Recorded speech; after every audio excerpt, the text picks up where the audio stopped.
We have no metering system to indicate our value, our worth, our usefulness. We are born into this experience, given limited options, told the sky's the limit. Anything that we want to set our minds to, we're capable of achieving, as they set the parameters, as they set the physical space, as they set the depth and the dimensions, and they limit the options. They provide what we're capable of. So if we're open, creative, and not controllable, and we're not industrial, creative, and controllable, we're set aside. Over time, you have a population that won't play ball, won't play along, they're disgruntled. They used to be called hostiles. They used to have hostels, residents, the hostel. People that moved off their land, went to the universities, saw what the 15-minute cities were, and were disgruntled about it all. Called it on its bullshit, but trapped in between two worlds, coming off of self-reliance and self-sufficiency, sustenance, self-supporting, to dependent. They took a chance and went off the farms, went into debt in the universities, found out what it was about, and were caught between worlds.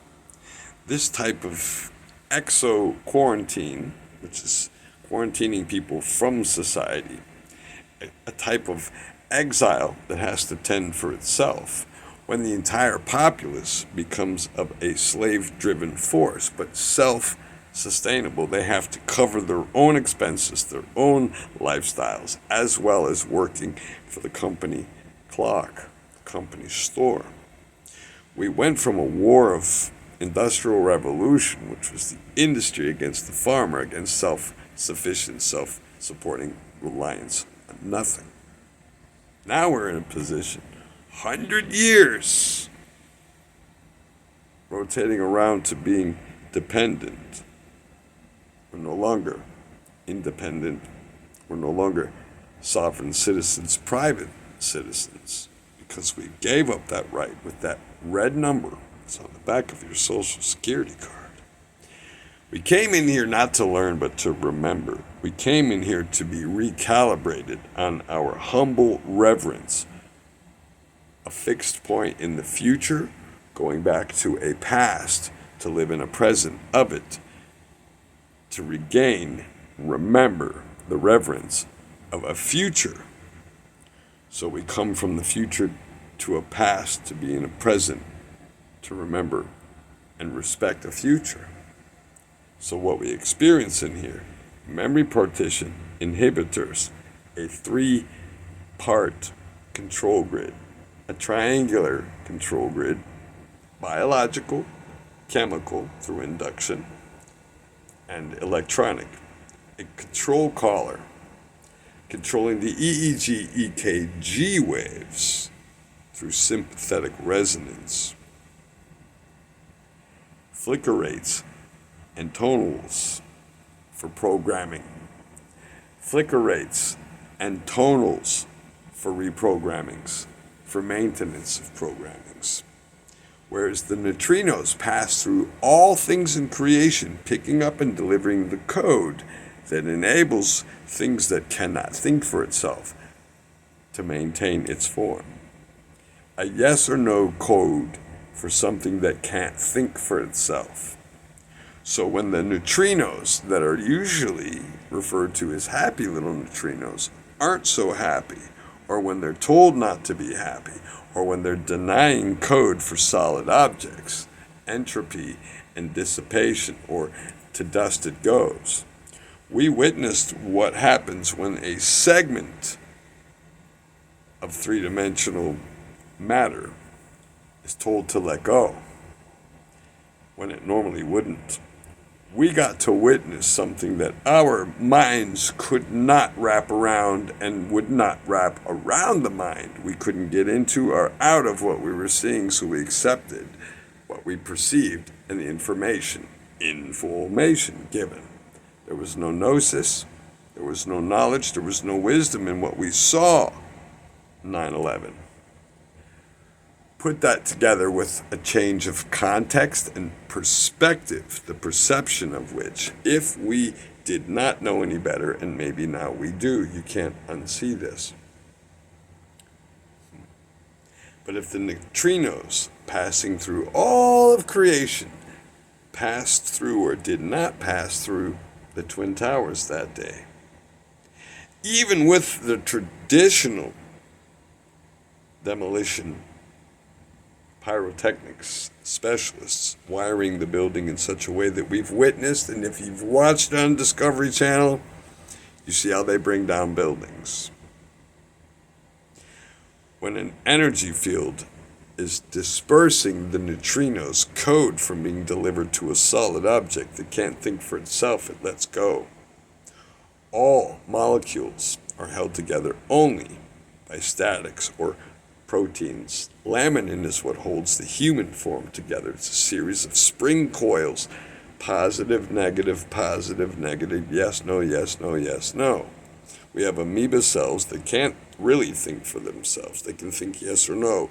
I'm going to let go, or I'm going to cling to the field, to this coil, to the cell next to me. If that cell dies and cannot make a yes or no choice, and the cells next to it refuse to let go, even though the code of life is in danger, those cells die too. That's cancer. There's also cancer of logics. There's cancers of ideologies. There are cancers of perspective, perception, and context. All three together is a trinity of logic. You have to have perception, but you also have to have a change of context, changing of perspectives, in order to be able to walk around something 180 degrees to look at it, to be able to walk 360s around and face it. Most people move through life with just how they perceive things, just what is black and white or right in front of them. They don't look for context, they don't look for changing, they don't question themselves or what they perceive. They move through life in what works, and if just through perception, without questioning self or questioning incoming streams of data, without doubling back from time to time and reviewing what you've believed, what you've built character out of that you've believed, what's useful in that characters, because we are not the same person from contact to contact, engagement to engagement, relationship to interrelationship.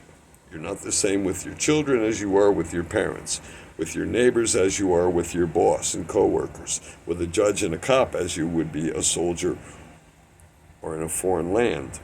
Anything that you encounter, you have to adjust your character, your belief systems, in order to adapt, because what we believe, what we embrace, and what we stand on does not function in everyone's reality. Reality is negotiable.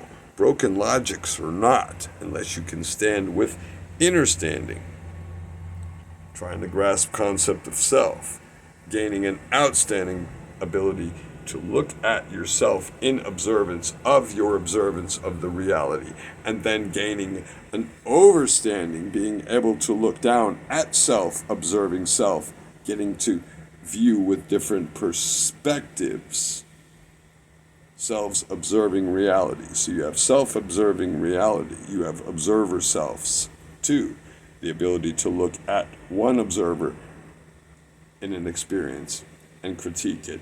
And then with God's eye, unity eye, looking at the big picture, what the overall reality is that's negotiable, how we perceive our negotiation skills within our set of reality of negotiations, and then the outstanding through inner standing ability to look and weigh and measure and compare and discard the things that no longer fit within those. But when you're standing next to unity, council, thrones, seven thunders, God, Mother, Father, and you're looking down at yourself in the shepherd's pie circumference, and then you realize that we will never exceed 33 degrees of knowledge overall, and we're just less than 1% of the 33. But when you're standing next to the grand architect and you're in the master's class of master builders and you've discarded the numerics here, you've went back and reviewed all the way back to the property of multiplication 0, and you finally find the truth. You realize that in every triangle there's actually 6 points, the one on the inside of the triangle and the one on the outside.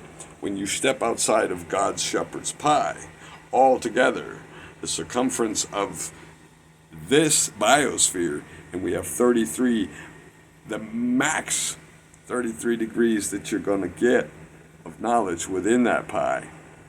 And we're still below 1%, still squabbling over who's at the top 1% or the bottom 1%.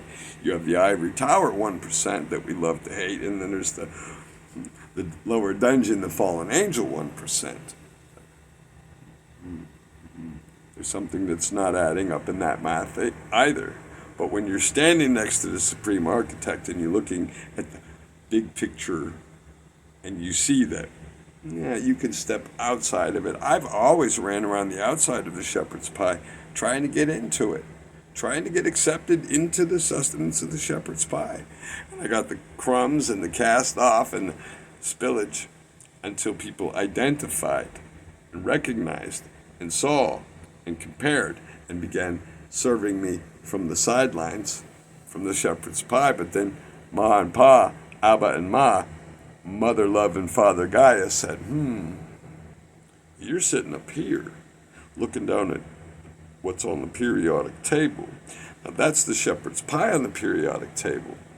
But the periodic table is the periodic table of elements, and all things more than just the shepherd's pie on that table entitled to the ones built by God.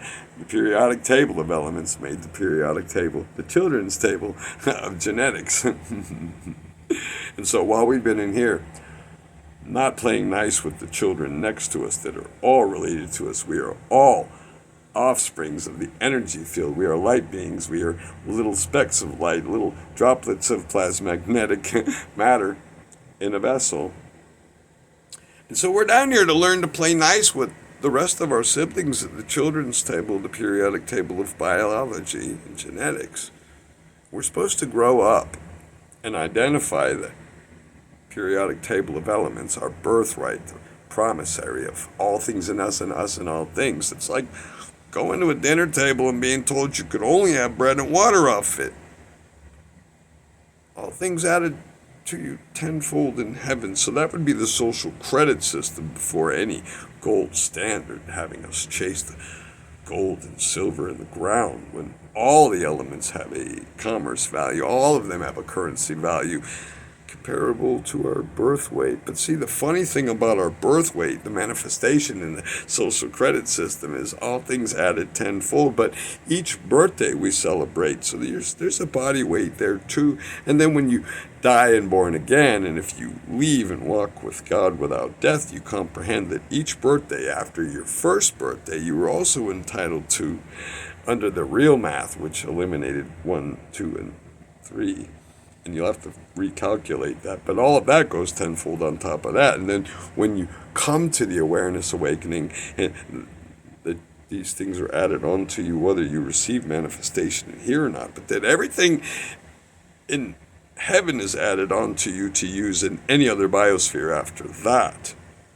So our marker being called in on these trillions of debt ceiling dollars, we don't know who holds the marker.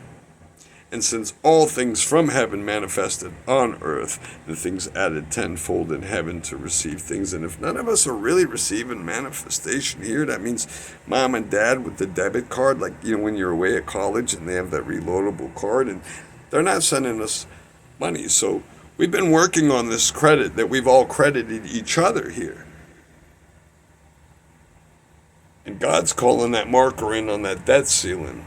And so everything that we're losing right now was stuff that we really didn't need and shouldn't have had, and it made us spend money on things that really put us in a debt that God's going to call that marker and say, hey, now it's time to pay up. But we can't pay God back because we don't comprehend selves, we don't comprehend the trilateral consciousness, the trilateral commission from the 3 different biospheres that are kind of connected to us and now balanced out.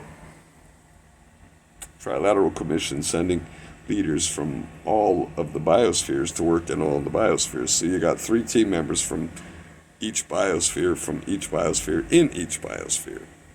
So do we hate all the 1%ers? Do we know anything about the face of God? Do we know what God would choose to look like? I mean, it's an XXYYXY genome thing. So if it's mom and pop in the same vessel, and if they've put up to 4 independents, 2 males, 2 females, to share an experience in a vessel, where does that leave that person? So I can answer all the questions about the so-called gender dysphoria and give it a multi-dimensional spin. Not really a spin, because I'll stand straight in front of you and answer any of your questions when it comes to genetics, binary code, and the multiple codes that are locked within the 33 vertebrae that are held in by that ones and zeros. And if the neutrinos are given the permission to drop a code to release it, well, change is coming. See, Obama was trying to let us know something, because there's a yin and yang symbol, which means it's constantly changing. So the black one and the white one, also one has a white eye, black eye, kind of keeping an eye on each other to remember. So now if the doctors have been for the last 100 years making sure that we get these immunization things in the school shots, but they don't tell us that some of this is maintaining that our gender lock so that we don't flip, because there used to be a very, very high recorded incidence of homorphinism. Hermaphrodite, both genders. Sometimes there's an atrophy of the actual function of the organs. And that was an issue too, because there was health issues involved and stuff like that. But if you didn't know, right? And the further you gap something away in a circle, the harder it is to remember it when you come up on it again. So if we're going around the circle in like one of those old 35 millimeter slide projectors, it looks like a Lewis gun. You put the little slots in there and you push the button and it clicks to the next one, and you look at the family vacations and put people to sleep. But if you're going through his story and you're bringing images of conscious awareness to things that were taken away in the past and put in front of us again to see how we react, if we react the same or react differently. Some things we embraced, and then later on we rejected. And so if they gap the distance between taking something away from a civilization out of a society's consciousness and then reinstall it in front of them. So if history always repeats, that means we're coming back up against things that at some point someone behind us lost or went away from or decided was wrong.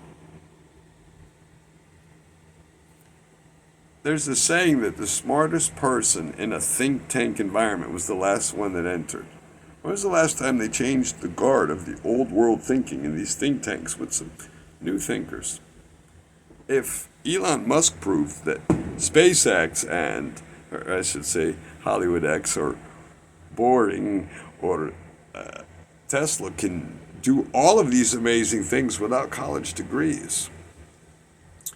Remembering new construction, you go in with a survey crew and they look at the grade and the angles, and they layer the ground out, they grade it down, and then it's tweaked on finer degrees when you're about to build the forms and the foundation. So when we go through grade school and then later through college to get degrees, if I was to tell you that the Mason's mortar board, the cap and gown, that the mortar board means that the student, the pupil, is the knob, the handle of the tool. The gown just keeps the spillage off the mason's hand. So if you're not a knob, then you're a puppet. Then where is that hand that you can't see, the hidden one of the mason? There's more than just masons in construction. Master builders versus masons, electricians, plumbers, carpenters. You got all the smithings in the world. The mental smithing. That's the one. That's the one to focus on.